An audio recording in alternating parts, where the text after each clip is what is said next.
बुंदेलखंड आए और पांडे जी का रसगुल्ला ना खा पाए तो भैया खाक बुंदेलखंड आए, जो सिर्फ बरुआ सागर में नहीं पूरे बुंदेलखंड में फेमस है भैया। तो अब की बार जरूर आइयो पांडे मिष्ठान भंडार, बस स्टैंड के पास, बरुआ सागर, झांसी। 24 घंटों में संक्रमण के 171 नए मामले सामने आए हैं। इसी अवधि में उपचारित होकर डिस्चार्ज होने वालों की संख्या 389 है। इस समय एक्टिव इन्फेक्शन के केसेस की संख्या प्रदेश में कम होकर के 5303 रह गई है।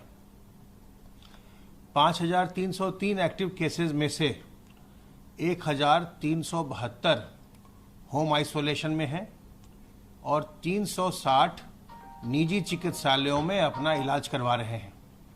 बाकी के सभी मरीज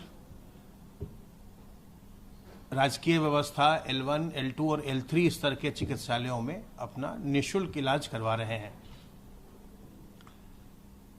प्रारंभ से अब तक कुल 5,86,505 व्यक्ति उपचारित होकर संक्रमण विहीन हो चुके हैं।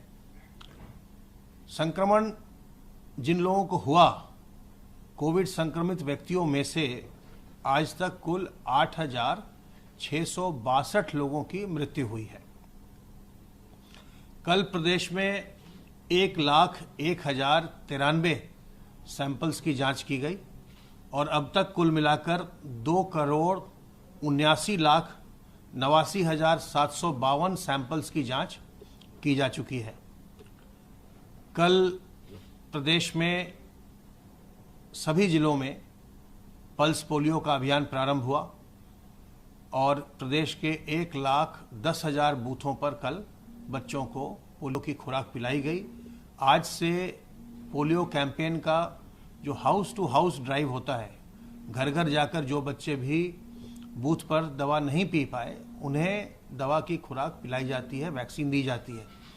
अगर आपके घर में कोई बच्चा 5 साल तक का है, 0 से 5 साल तक का कोई बच्चा है या बच्ची है, तो उसे पोलियो की वैक्सीन की खुराक दिलवाना न भूलेंगे। उसे अवश्य दिलवाएं पोलियो की खुराक, जिससे कि उसमें इम्यूनिटी बनी रहे। सर्वेलेंस के कार्य के अंतर्गत 1,84,585 इलाकों में 5,10,281 टीम दिवस के माध्यम से 3,14,14,885 घरों का सर्विलांस अब तक किया जा चुका है और इनमें रहने वालों की संख्या 15,25,91,944 है। कल रविवार को पूरे प्रदेश के सभी प्राथमिक स्वास्थ्य केंद्रों पर मुख्यमंत्री आरोग्य मेले का आयोजन किया गया था और मुख्यमंत्री आरोग्य मेला जो हर रविवार को पीएचसी पर, प्राथमिक स्वास्थ्य केंद्र पर आयोजित किया जाता है, शहरी क्षेत्र में और ग्रामीण क्षेत्र में, उसकी सबसे बड़ी विशेषता ये है कि दवाइयाँ, जांचें और परामर्श के लिए चिकित्सक सब आपको एक समय पर उपलब्ध होते हैं, ड्रग्स, डायग्नोस्टिक्स एंड डॉक्टर्स। और कल इसका लाभ प्रदेश में 2,43,838 लोगों ने लिया। इनमें से 3,634 लोगों को उच्च स्तर पर जो बड़े अस्पताल हैं वहाँ के लिए इनको संदर्भित किया गया आगे के इलाज के लिए। और आयुष्मान भारत के 18,417 गोल्डन कार्ड भी बनाए गए। इसके अलावा इन आरोग्य मेलों में 37,436 कोविड के एंटीजन टेस्ट भी किए गए। कोविड के वैक्सीनेशन का कार्य लगातार चल रहा है और जैसा आपने आज सुना होगा, केंद्रीय बजट में कोविड के वैक्सीन के लिए विशेष व्यवस्था भी की गई है अगले साल के बजट में। हमारा अगला चरण 4 और 5 फरवरी को है, जब हम हमारे स्वास्थ्यकर्मी अभी रह गए हैं उनको हम कोविड की वैक्सीन देंगे और उसके साथ ही साथ 5 तारीख को हम जो फ्रंट लाइन वर्कर्स हैं उनको भी प्रारंभ करेंगे। वैक्सीन की 2 खुराक होती है, अर्थात 2 बार इसका इंजेक्शन लगवाना पड़ता है और वो 28 दिन के अंतराल पर होता है। तो जब दोनों खुराक ले लेते हैं, वैक्सीन की दोनों डोज ले लेते हैं, उसके पश्चात ही जाकर के 2 सप्ताह के बाद इम्यूनिटी पूरी डेवलप होती है। तो जिन लोगों को वैक्सीन लग रही है, हालांकि वो स्वास्थ्यकर्मी हैं, समझदार हैं, फिर भी उन्हें भी इस बात का ध्यान रखना है कि एक खुराक लगने के बाद वो लापरवाह न हो जाएं और पूरी डोज का इंतज़ार करें। दोनों डोज लेना आवश्यक है।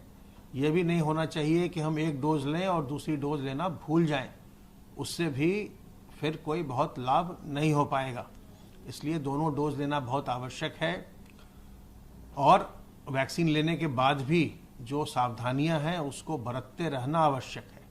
अपने हाथ को साबुन पानी से बार बार साफ करते रहना, अपने मुंह और नाक को सार्वजनिक स्थलों पर, सार्वजनिक कार्यक्रमों में और भी अपने कार्यस्थल पर या बाजार आदि में ढक कर रखना, मास्क से, रुमाल से, गमछे से, दुपट्टे से, और लोगों से 2 गज की दूरी मेंटेन करना, बरकरार करना। लोगों से अगर आप 2 गज की दूरी पर रहेंगे और अपने मुंह और नाक को ढक कर रखेंगे तो आपके संक्रमित होने की संभावना बिल्कुल नगण्य हो जाती है। संक्रमण कम हो गया है, निचले स्तर पर है, संक्रमण समाप्त नहीं हुआ है और इसलिए हमें सावधान रहना बहुत आवश्यक है। इसकी कोई एक निश्चित दवा भी नहीं है, इसलिए बचाव ही, इस संक्रमण से बचाव ही सबसे अच्छा उपचार है। और अगर कोई लक्षण आए तो तत्काल अपनी जांच करवाइए। जांच की व्यवस्था और इलाज की व्यवस्था सरकार की ओर से बिल्कुल ही निःशुल्क है और इसमें आपको कोई भी धन घर से खर्च नहीं करना पड़ेगा। तो कोई भी लक्षण आए तो इसमें बिल्कुल भी संकोच करने की बात नहीं है और किसी प्रकार की लज्जा की बात नहीं है।